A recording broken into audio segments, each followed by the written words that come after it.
When life starts pressing against you, when the winds shift and your footing trembles, you don't rise by wishing for lighter burdens. You rise by transforming the things within your reach. You rise by daring to confront the quiet habits, the unseen patterns, the daily decisions carving the path beneath your feet. There are 8 things you must change if you want to win, and each one is a doorway waiting for your courage to turn the handle. The first thing you must change is the story you tell yourself. That inner narrator has been whispering lines you never questioned, scripts you inherited from fear, doubt, failure, and old wounds.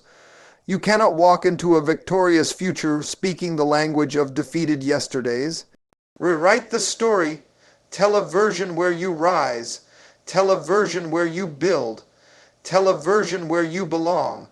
A winning life cannot grow in a losing narrative. So change the story until your soul recognizes itself again. The second thing you must change is your circle. You cannot fly with those who are married to the ground. Some people don't grow, they only graze. They clip the wings of others to protect their own comfort. Winning requires proximity to those who expect you to stretch, to sharpen, to discipline, to elevate. Surround yourself with people whose lives challenge you to rise rather than shrink. The third thing you must change is your relationship with time. Too many lose because they treat time like a casual visitor instead of a priceless partner. Every drift, every delay, every round of procrastination is a small theft from your destiny. Treat time as if it carries your crown, because it does. Guard it, direct it, command it. Where your minutes go, your future follows. The fourth thing you must change is the way you handle pressure. Pressure isn't punishment, it's permission.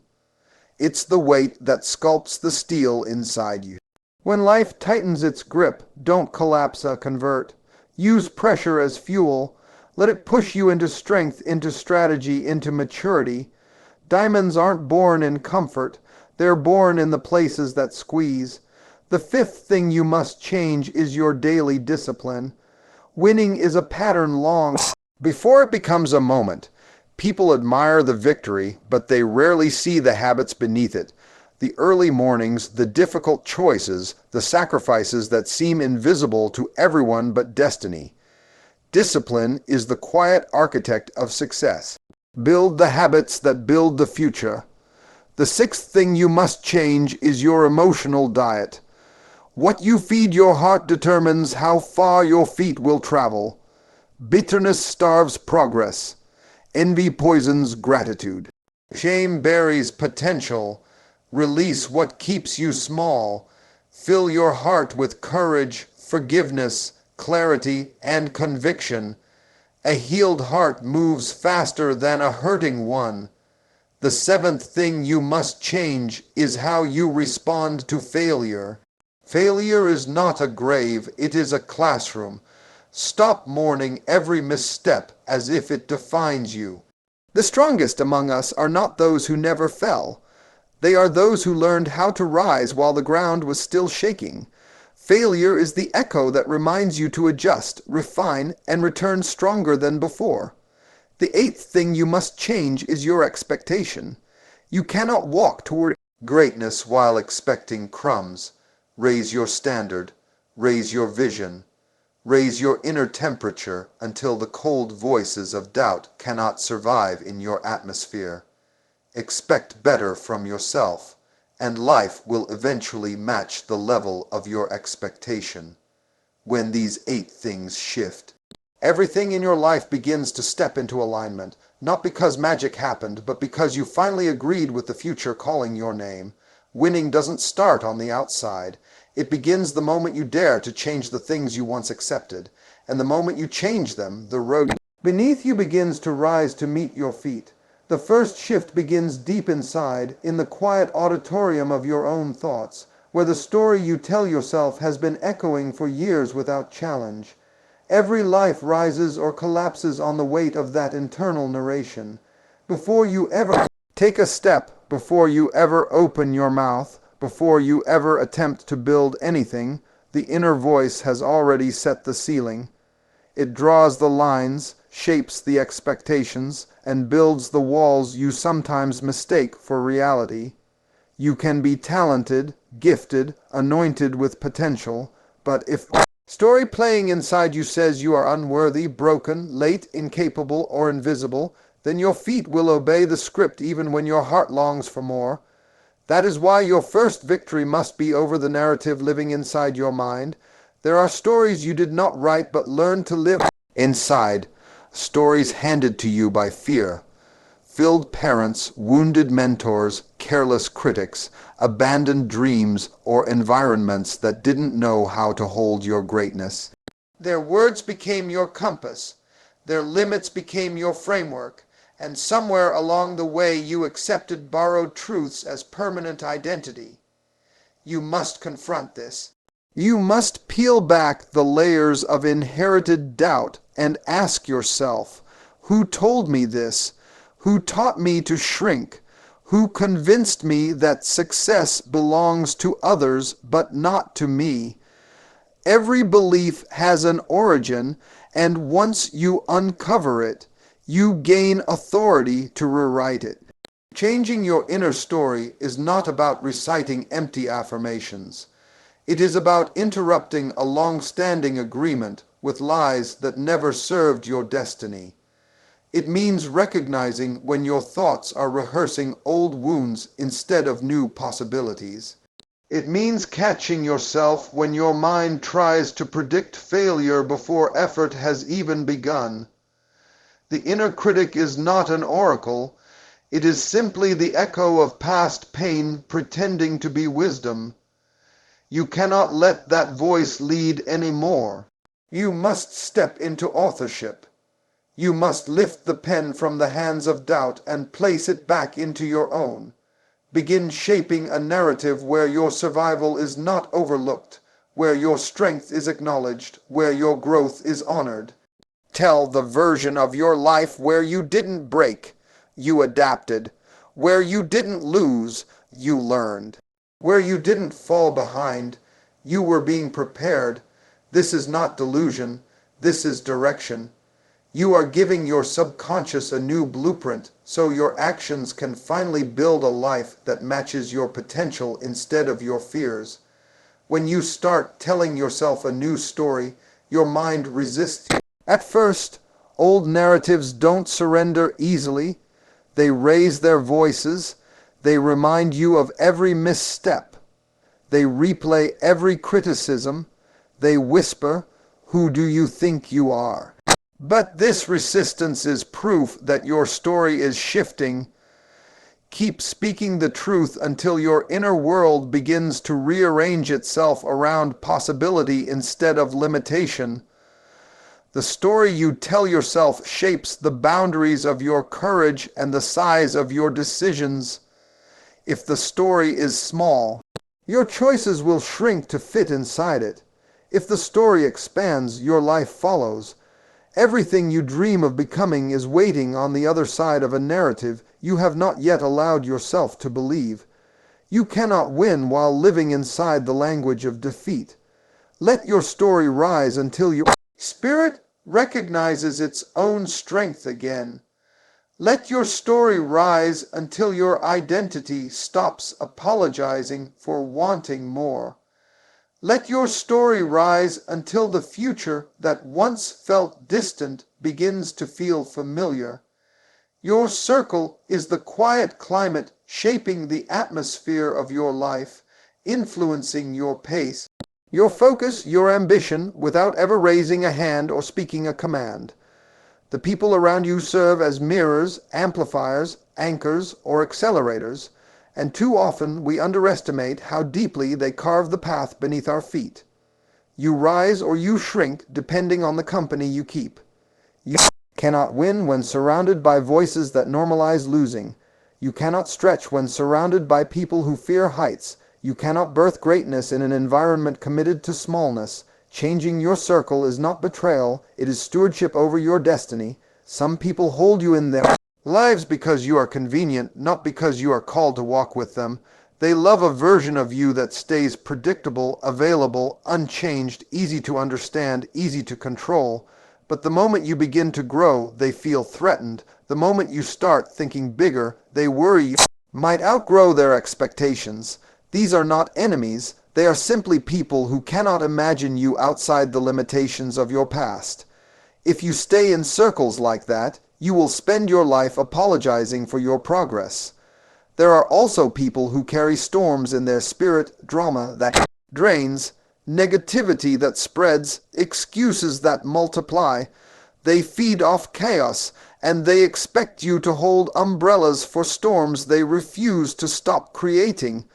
Their patterns become your burden. Their instability becomes your distraction. Without noticing, you begin shaping your steps around their dysfunction. Winning requires clarity, and clarity cannot coexist with the noise of relationships that never grow.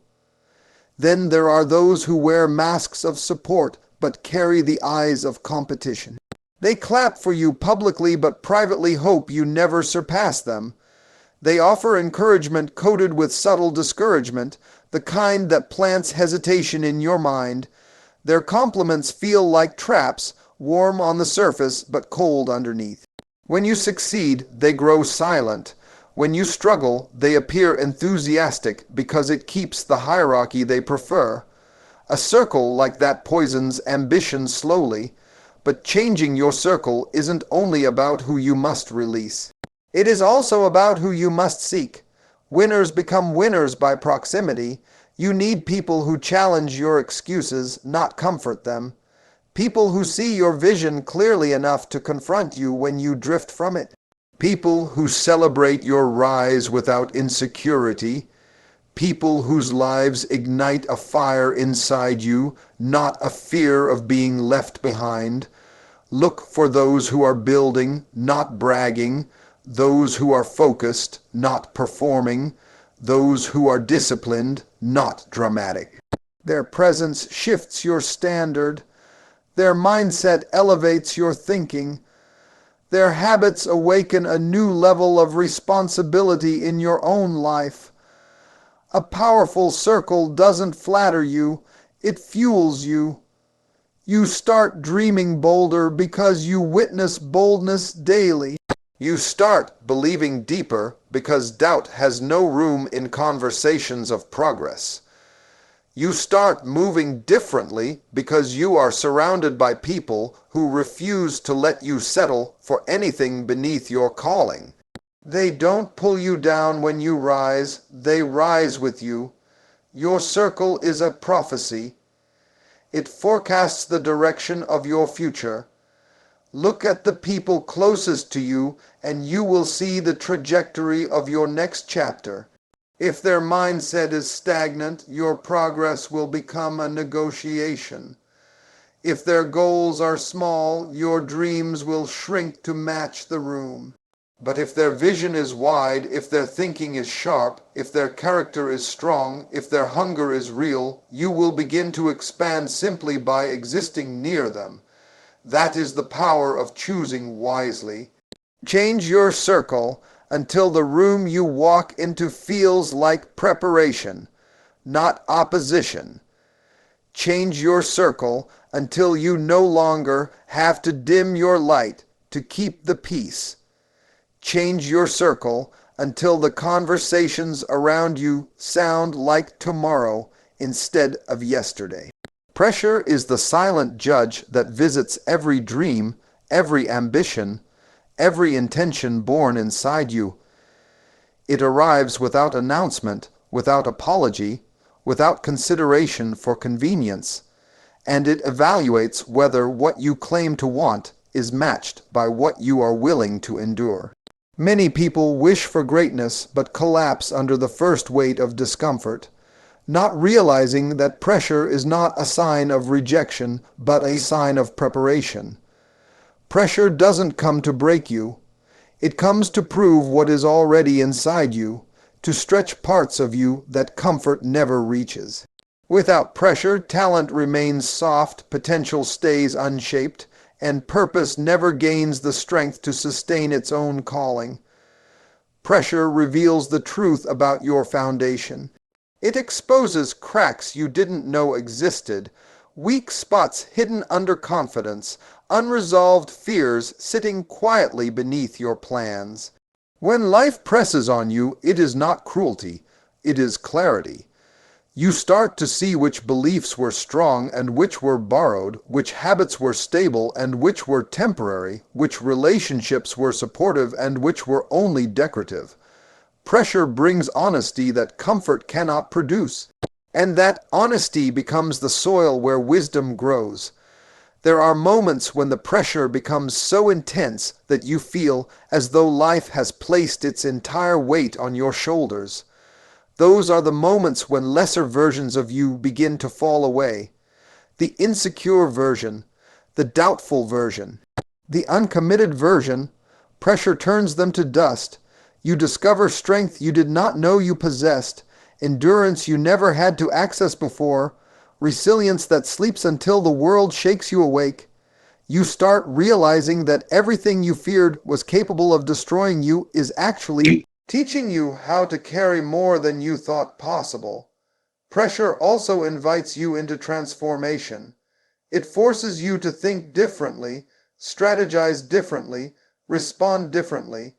You cannot solve new challenges with old patterns, so pressure becomes the sculptor reshaping your mindset. It teaches you patience when you want speed, discipline when you crave distraction, courage when fear tries to bargain with you. It trains your emotions to obey wisdom instead of impulse. It pushes you into evolution because stagnation cannot survive under weight. Winning requires you to stop running from pressure and start reading it. When pressure increases, it means capacity is being built. When resistance rises, it means something inside you is being strengthened. When situations demand more of you, it means destiny is preparing to trust you with more. Pressure does not appear where purpose is absent. It always arrives where something significant is forming, where breakthroughs are near, where transformation is underway. Pressure refines your character in ways applause never can. Praise feels good, but it doesn't grow you. Comfort rests you, but it doesn't develop you. Pressure builds the version of you that can stand at the top without crumbling under the weight of blessing.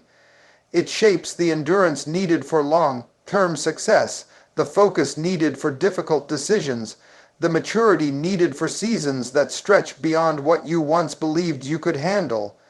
You may not enjoy the weight, but you will one day recognize its value.